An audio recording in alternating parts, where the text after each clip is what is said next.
Hello, welcome to Professor Skye's Record Review, the only first listen new music review show hosted by a French professor immediately after leaving the gym. Now, long-term watchers of this channel will know a term that I use for TED music. Now, if you don't know what that is, I'll explain it. My friend Ted is a successful commercial actor who lives in LA, and I grew up with him in high school. And a good friend of mine, but he always had this taste in music that I could never quite appreciate. Like, he would like these bands, and on some level I would think, guitar, cool, good drumming, nice, fine lyrics, all right. But you put it all together, and there was something that I just didn't like. And so part of this channel, what I've been trying to do is I'm trying to discover where's the good new music, Every week, tens of albums come out, hundreds of albums come out every year, thousands. And where's the good music? And part of this is actually trying to recapture the last 25 years of my life, where I've basically dismissed all new music.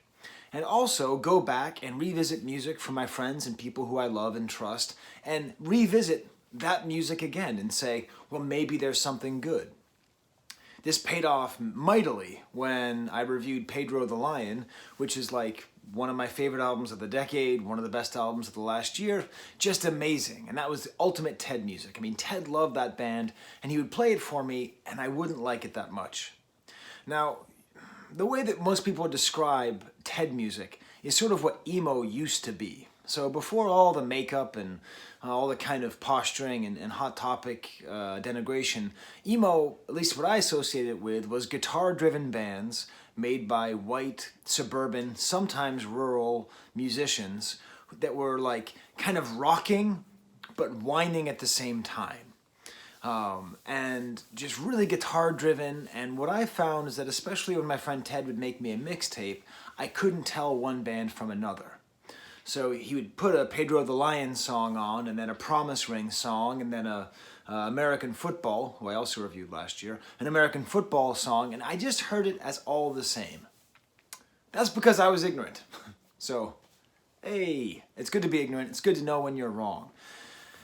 I think what it was that I didn't like about these bands, and honestly, I think what kept me from maybe being as good of a friend to Ted as I could have been all those years, I mean, we're good friends, but there's kind of a distance that I put between us, is I think I liked irony too much.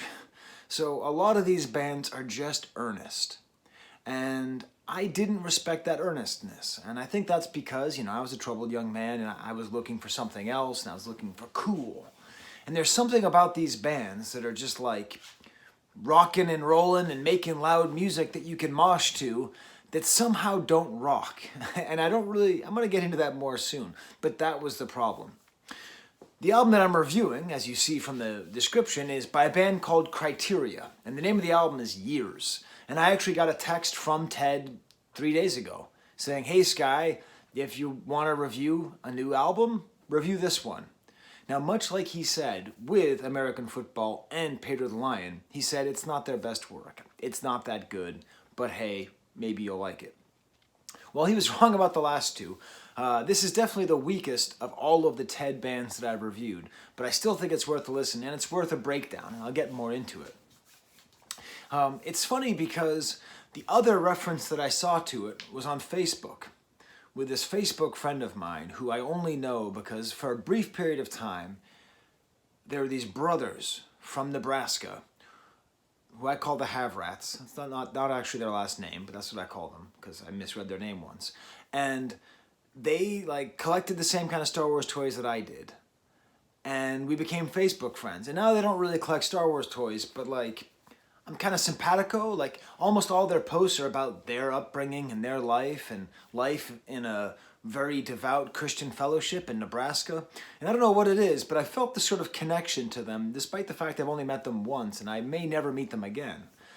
And one of them, I think it was the Bill, I think it was, of the two, I think it was him, said, hey, new Criteria album out. And I realized there was actually a lot of crossover between these areas of my life.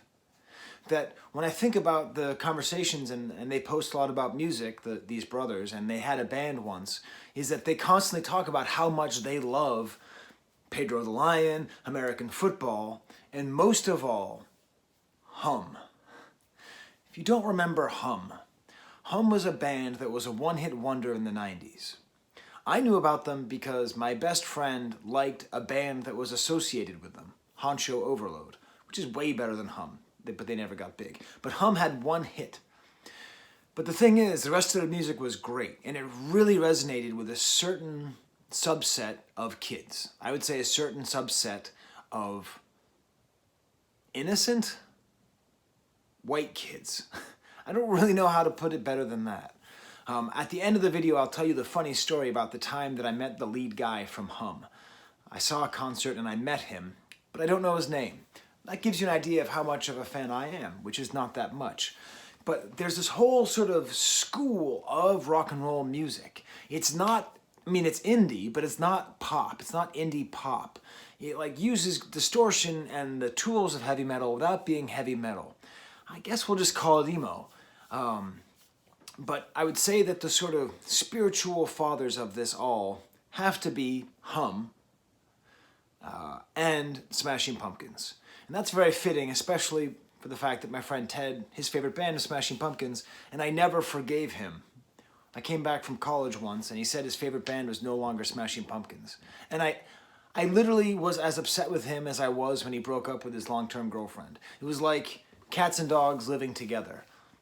Do you ever have like a best friend who has a favorite band and then they change it? It's very unsettling. So, but I realized what he moved on to was more things in the same emotional, spiritual realm as Smashing Pumpkins. This kind of hard rock for wusses. The first track on this album, Agitate, Resuscitate, is very Smashing Pumpkins-y with the guitar style. Great sort of da-da-da-da, great layering. Throughout this album, there's a lot of great layering. It's a very tight album. Maybe not tight enough. There's a couple tracks I'll get into later that aren't particularly awesome. But it starts off really nicely. And it's funny because it reminds me of the kind of song that Ted might have put on a mixtape back in '99 and that I would have just sort of dismissed. But listening to it, I actually got to listen to it twice because it's a short album. It's a long workout. I'm getting over my cold. You really get into the layers and the richness of this music, which is really quite well done. Then when I was listening to the next track, The Saint, I really developed this theory further. Because it has this badass guitar that is somehow not badass. And it made me think of Hum, and it made me think of Beavis and Butthead. I'm going somewhere. So Beavis and Butthead, if you don't know, it was an animated TV show by Mike Judge. The guy who did Office Space and Idiocracy. And it was this show where he had these two like real idiots who loved heavy metal music and watched MTV. And the videos would come up and they would either say that something was good or bad. And it was fun when, Pantera would come on and they would just, bob their head. And it was funny when, Celine Dion would come on and they would say, this sucks. But the time when it was most interesting is when they didn't know what to think. A band like Hum would be a perfect example. Like they wouldn't know if it's for wusses or if it rocks. So I'm going to play you. I'm going out on a limb here. I'm going to try to imitate what I think Beavis and Butthead would sound like if they heard this album, Years, by Criteria. I'm really out on a limb. Like I said, my friend Ted's an actor. He's a comedic actor, a good improviser. And here I am, focus. Here I am going to try it. So this is how I think it would sound if Beavis and Butthead were listening to The Saint by Criteria. Okay.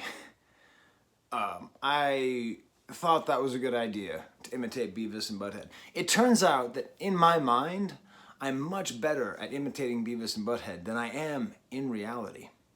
The main idea was this. Beavis was saying, hey, this sucks, change it. And then his mind changed as the guitar would come in. And Beavis and Butthead would say, this rocks. And then eventually they would have a conversation with each other. Like, is this for wusses or is this for like rockin'? Like, the singer's all like, wah, wah, but then like the guitar's all like dun, dun, dun, dun. And that is the contradiction. And maybe that's the contradiction that people find valuable in this music. I know I enjoyed it the second time through. The next track is called We Pretend. That's my favorite track on the album by far. It's led with a drum. There's some just great like guitar work that's being done on the off beats.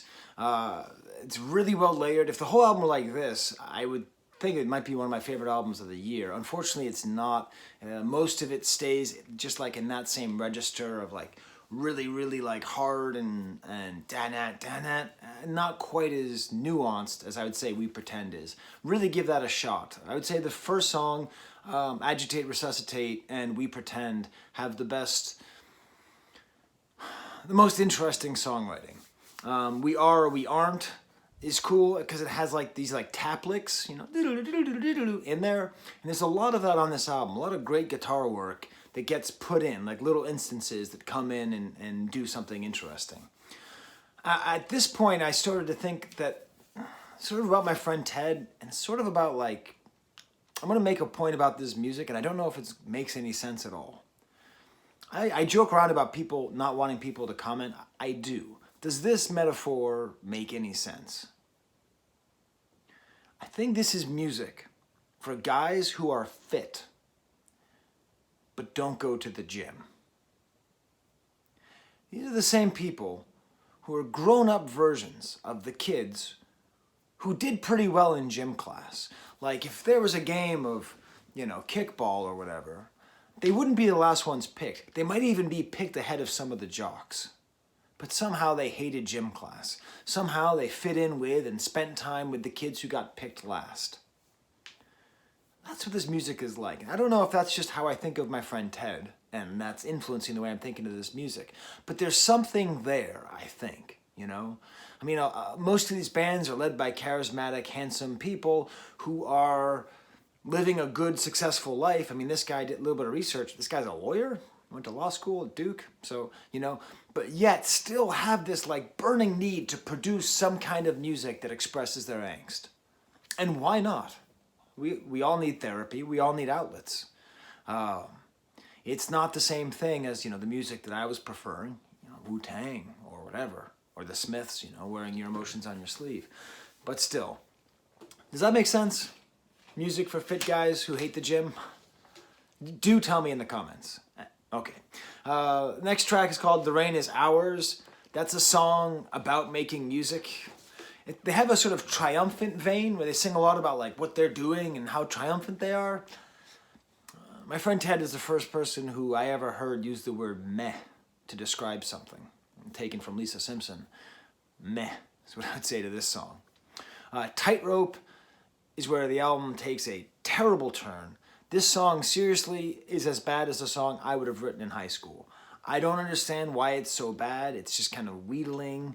It's, like I said, the whole album is tight. 24 minutes long. But this song and the next song are just, Hands Out is a sort of nice recovery. It's got cool thumping vocals. A thumping bass, very clear vocals. Again, great layering with the guitars and a really awesome guitar solo. Like a super awesome guitar solo. And again, I talk about this almost every week. Everyone can just stop complaining about rock and roll being dead because there's still people making good music with guitars. And this is, there can't be a keyboard or a sequencer anywhere on this whole thing. There's no one pitching or pocketing this music. This is just pretty standard, solid rock and roll. They come back to their kind of We Are the Ones Who Make It So, another kind of grandiose song. And then I had my Sixth Sense moment with the song called Peace. With lyrics like, it's through our faith that we find our meaning. Faith. The Saint. Is this a Christian album? I listened to it a second time and I'm like, of course it was. The whole time, Tyler Durden is Bruce Willis the whole time. I'm pretty sure this is a Christian band. Or, at the very least, it's like Pedro the Lion. And this kind of goes into the way I think of my friends from Nebraska, and this guy's from Nebraska. I feel like there's this whole sort of world of like Christianity that's as exotic to me as like Sufism. Sufism? It's as exotic to me as any other religion. Even though I consider myself a Christian, I've known a lot of these sort of Midwest Christians that are neither as sort of passive and mystical as I am, nor kind of uptight and East Coasty as my family, nor are they like, you will burn in hell and God hates this and God hates that. Just a sort of, like, if Christians could just be good people and have a community, you know? That sort of dream of Christianity. And that's sort of how I feel about those friends of mine and how I feel about this album and this singer, you know?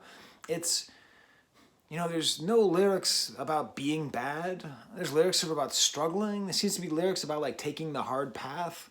And in general, it just feels like solid, good music. I don't know. Is this a Christian album? I bet my friend Ted would be pissed that I said that. But I think it might be. Okay, I said I would give you my hum story.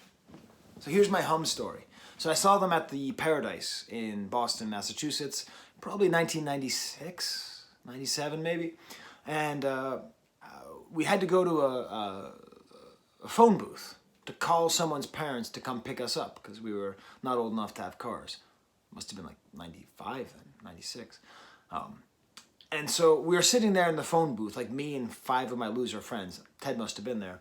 And the lead singer from Hum comes out.